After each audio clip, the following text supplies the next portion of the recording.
Mabuhay everyone, Marches here, and we're back for another comparison video. Today, I'll be comparing the all-new Zoom Freak ones versus the very dependable PG3s. So this has been out for quite some time already, but this one actually just came out this month of July. This is the first comparison I'll be doing with the Zoom Freak ones because it has similar price points, priced at 6,200 for this NASA colorway, and I believe some other colorways are below 6,000, around 5,800. So that's a very nice price for the PG3s, and maybe some outlet stores have the PG3s already, but I'm not sure.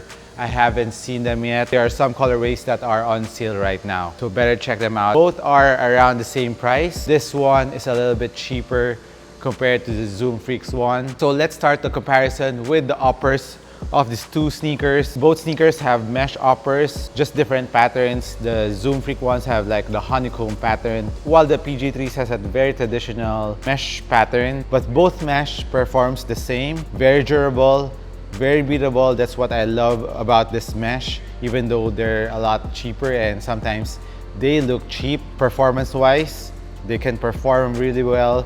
They're very durable, very breathable, and lightweight too. For me personally, no complaints on the mesh upper on both shoes. I'm giving both mesh uppers a tie, but there's a slight advantage on the Freak ones because it feels a lot thinner and more fused, so maybe more durable by just a tad bit. You can never go wrong with the PG3's mesh upper. It's still very good. Until now, you can take a look at my PG3s and there's no fraying of the threads, no damages on the mesh upper. Now let's touch up more on some details of the uppers. Both sneakers have fuse around the big toe area near the forefoot. The PG3's fuse area in the toe box is connected to the cushion area, while the Zoom Freak ones has this little patch of fuse which will give you more durability. I know that the Zoom Freak ones cushion goes up just a bit for more lateral containment. They're both quite the same. Cushion goes up a bit here too, both lateral and medial containment. Going up to the sneaker, going to the midfoot part,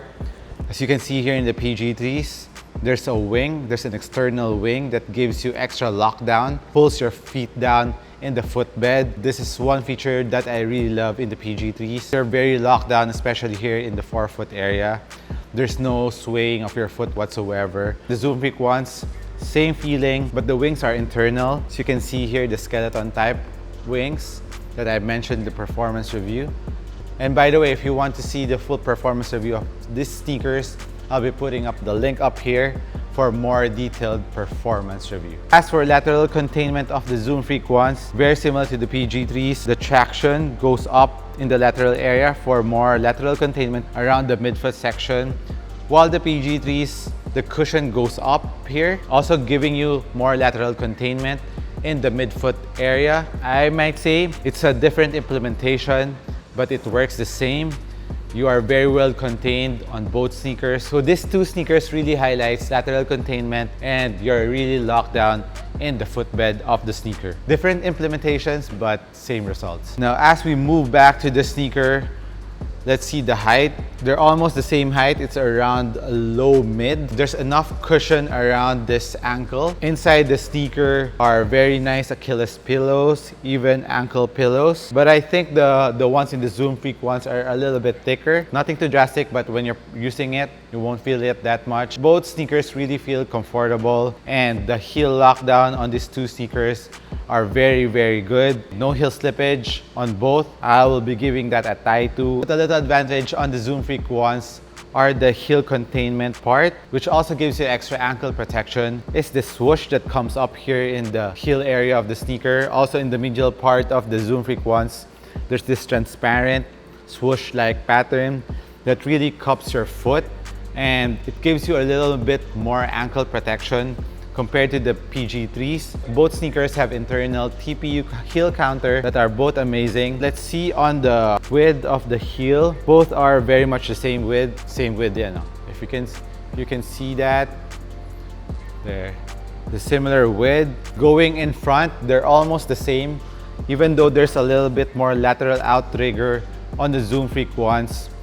The width in the forefoot area are pretty much the same. What I love about the Zoom Freak ones lateral outrigger is it's flat here It's not rounded compared to the PG3s, which is a little bit rounded. So if you're more into the stability part, the Zoom Freak ones is better with that. Nothing too drastic, not much of a difference, but it's a little detail that you will surely love if you like stability. Now moving on to the lacing part of the sneaker, the Zoom Freak ones have a traditional thong lacing system, while the PG3s have a half booty, half thong implementation of the lacing. For me, it's pretty similar. It's easy to put your foot in on both sneakers. It's easy to put your foot out too. And the lacing system is very customizable. You can tie it in the forefoot or the midfoot or around the ankle area, whichever tightness you want or desire. You can easily adjust them. So that's one more thing that I really love about these sneakers. Now let's move on to the parts that really made the difference between the two shoes. I'm talking about the cushion. So the cushion and the Zoom Freak ones have injected Phylon all over with double stack heel zoom units, while the PG3s have a 4-foot zoom unit, as you can see here, and enclosed in an injected Phylon carrier too.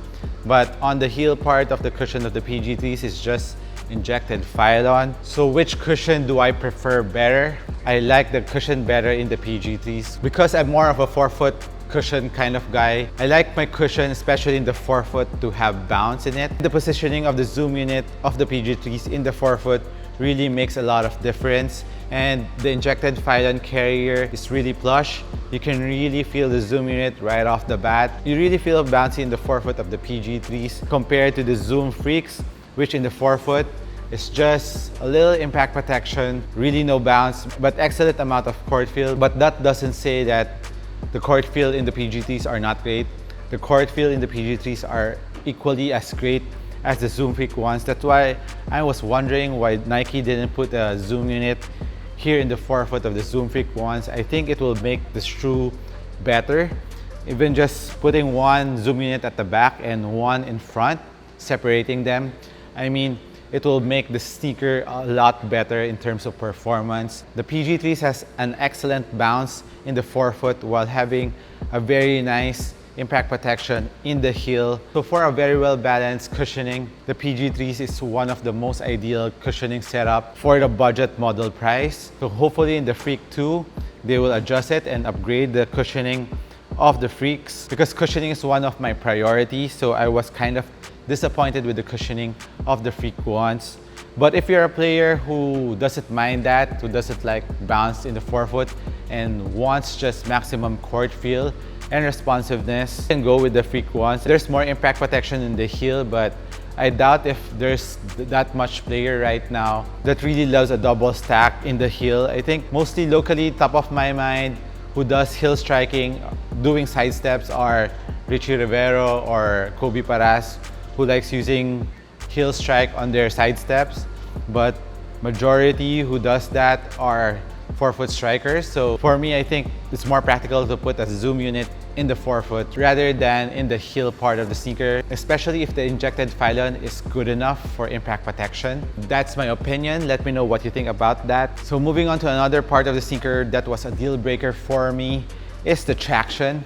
So for the PG3s, it has a solid rubber outsole for my colorway with the moon crater traction pattern, while the Zoom Freak ones have a Greek-inspired pattern on the white area of the traction. On the translucent part, of course, it's the rose pattern, which pays tribute to Giannis' dad, who loves roses. For the patterns, of course, as you know me, if you watch my other videos, the PG3's traction are awesome. One of the most ideal traction that ever came out. While the Freak ones, although not that bad, it's not excellent. I did experience a little bit of slipping around the translucent part, which is kind of disappointing. I don't know if I still have the clip of me using the Freak ones the first time. And when I put pressure on my foot around the translucent area, I slipped and the floor wasn't even slippery. I don't know what happened with that, but eventually after breaking them in, it became better, but not as good as the traction in the PG3s. The PG3s on a very clean court,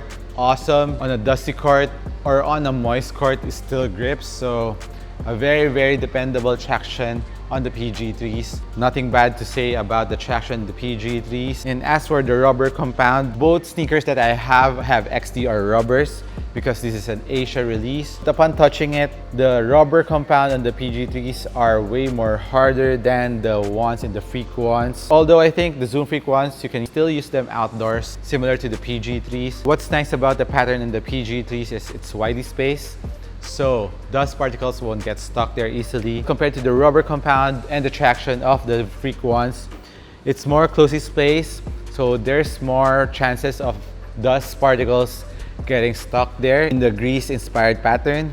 While in the rose, as you can see here in the translucent part, there's a little bit dust sticking in the translucent part, so that goes to say the translucent part also attracts a little bit more dust compared to the solid rubber outsole of the Freak ones. So traction-wise, of course, PG3s for the win too. So both sneakers I went true to size. 11 on the PG3s and 11 on the Freak ones. Both sneakers are kind of narrow, so better watch out for wide footers. So for wide footers, go half a size up, or better yet, try it in store. So my final verdict on the two sneakers are support-wise, lockdown, both are very similar. In the forefoot and in the heel, excellent lockdown, nothing bad to say. Lateral stability, lateral support or medial support, very similar. The materials of the upper are quite similar too. Both mesh upper, like I've mentioned, and comfort-wise, both have very comfortable uppers and both are very breathable. Now, touching up the cushion, of course, PG3s for the win for the cushion. That's my opinion. If you are more into forefoot player and you like bounce